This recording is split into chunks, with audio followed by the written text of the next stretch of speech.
আসসালামু আলাইকুম এভরিওয়ান, একটি ভিডিওতে আপনাদের সবাইকে স্বাগত জানাচ্ছি। নতুন পাসপোর্টের জন্য কিভাবে আবেদন করতে হয়, কী কী কাগজপত্র লাগবে, অথবা আপনি যদি নবায়ন করতে চান, যদি আপনার রিইস্যুর প্রয়োজন হয় তাহলে সেটা কিভাবে করবেন, কী কী কাগজপত্র লাগবে। আর যদি সংশোধন করার প্রয়োজন হয় তাহলে সেটা কিভাবে করবেন, কী কী কাগজপত্র লাগবে। এই যে তিনটা বিষয়, এইগুলোর উপর ভিত্তি করে কী কী কাগজপত্র লাগবে, অনেকেই আমাকে কমেন্টে রিকোয়েস্ট করেছেন, অনেকেই বলেছেন যে ভাই আমার এই সমস্যা, কী কী কাগজপত্র লাগবে, আমার ওই সমস্যা, কী কী কাগজপত্র লাগবে। তো সবগুলোকে একত্রিত করে আজকের এই ভিডিওতে তিনটি বিষয়ের উপর একদম বিস্তারিত বলার চেষ্টা করব যে আপনার যদি সংশোধনী, নতুন আবেদন অথবা রিনিউ করার প্রয়োজন হয় তাহলে আপনার কী কী কাগজপত্র লাগবে, এবং কিছু সমস্যা নিয়েও কথা বলবো।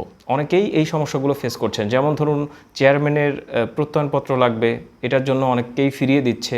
আবার বারকোড সহ আপনাকে কাগজপত্র ডাউনলোড করতে হবে, এ কারণেও অনেককেই ফিরিয়ে দিচ্ছে। এই যে সমস্ত সমস্যাগুলো রয়েছে, এই যে বারকোড সহ কিভাবে আপনি ডাউনলোড করতে পারেন, এবং যদি ছোট বাচ্চা হয় তাহলে কিভাবে কি করতে হবে, এই সমস্ত বিষয়গুলো নিয়ে আজকের এই ভিডিওতে কথা বলবো। এবং এই কাজগুলো করতে কি কি গুরুত্বপূর্ণ কাগজপত্র লাগবে বিস্তারিত আলোচনা করার চেষ্টা করব। আশা করছি পুরো ভিডিওটা মনোযোগ সহকারে দেখবেন, কেটে কেটে দেখবেন না, কিছু একটা মিস করে যেতে পারেন। এখন প্রথমে আসা যাক যে নতুন পাসপোর্ট আবেদনের ক্ষেত্রে আপনার কি কি কাগজপত্র লাগবে। প্রথমে হচ্ছে আপনাকে সামারি ডাউনলোড করতে হবে। আপনি যখন আবেদন করে ফেললেন তখন সামারি যে স্লিপটা সেটা আপনাকে ডাউনলোড করতে হবে, এবং অবশ্যই অ্যাপয়েন্টমেন্ট সহ ডাউনলোড করতে হবে।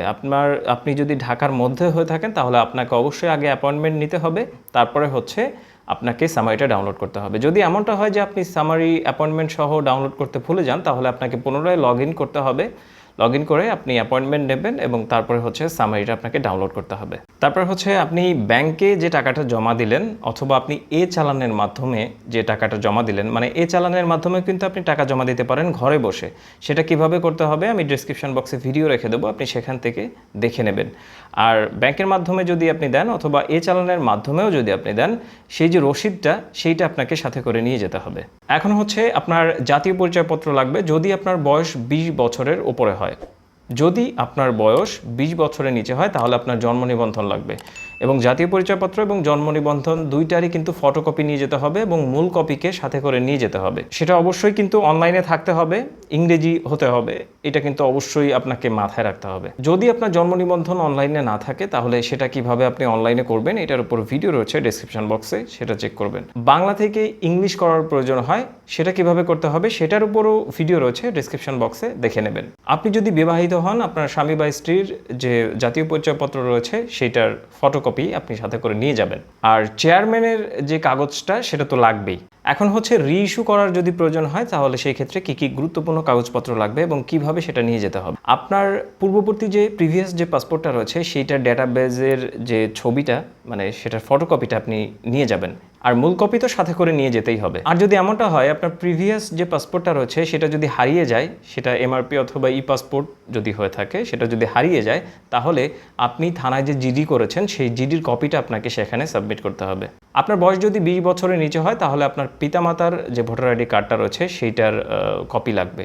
আর যদি 20 বছরের উপরে হয় তাহলে আপনার জন্ম নিবন্ধনটা বাধ্যতামূলক, এবং তখন আপনার পিতামাতার যে জাতীয় পরিচয়পত্র রয়েছে সেইটার তথ্য হচ্ছে ঐচ্ছিক, আপনি চাইলে দিবেন, না চাইলে প্রয়োজন নাই। কোনো অ্যাপ্লিকেন্টের বয়স যদি 6 বছরের নিচে হয় তাহলে তার 3 ইয়ার্স সাইজের ছবি এবং সেটা ল্যাব প্রিন্ট হতে হবে, এটা আপনাকে জমা দিতে হবে। আর যদি অ্যাপ্লিকেন্টের বয়স 15 বছরের নিচে হয়, 6 বছরের উপরে হয়, তাহলে পিতামাতার পাসপোর্ট সাইজের ছবি লাগবে। যদি পিতামাতা বাদে অন্য কেউ গার্ডিয়ান হয়, যদি পিতামাতা না থাকে তাহলে লিগ্যাল গার্ডিয়ানের ছবি লাগবে, পাসপোর্ট সাইজের ছবি জমা দিতে হবে। এখন হচ্ছে পাসপোর্ট কারেকশানের ব্যাপারটায় আসি।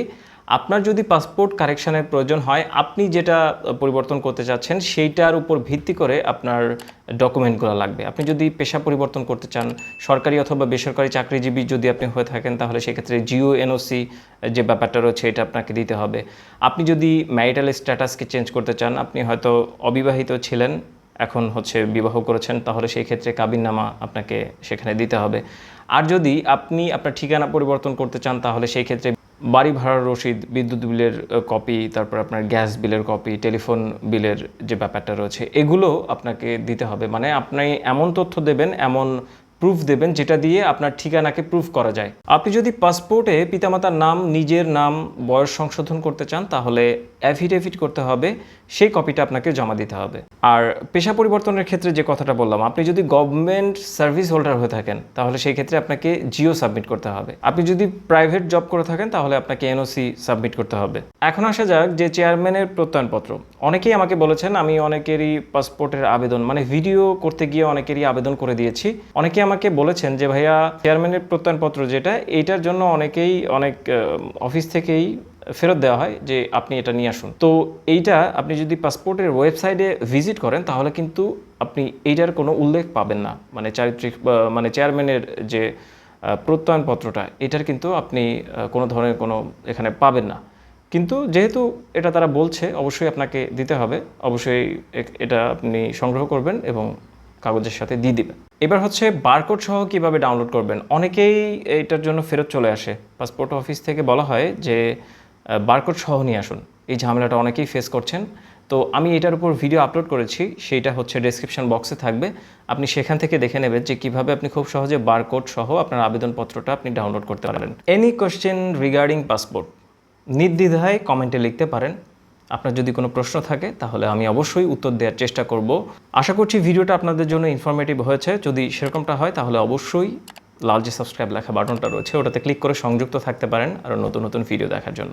ভিডিওটা বন্ধুদের মাঝে শেয়ার করতে পারেন। এই ভিডিওটার মাধ্যমে হয়তো কোনো বন্ধু, কোনো প্রিয়জন উপকৃত হবে। আল্লাহ আপনাদের সবাইকে ভালো রাখুন, সুস্থ রাখুন। আসসালামু আলাইকুম।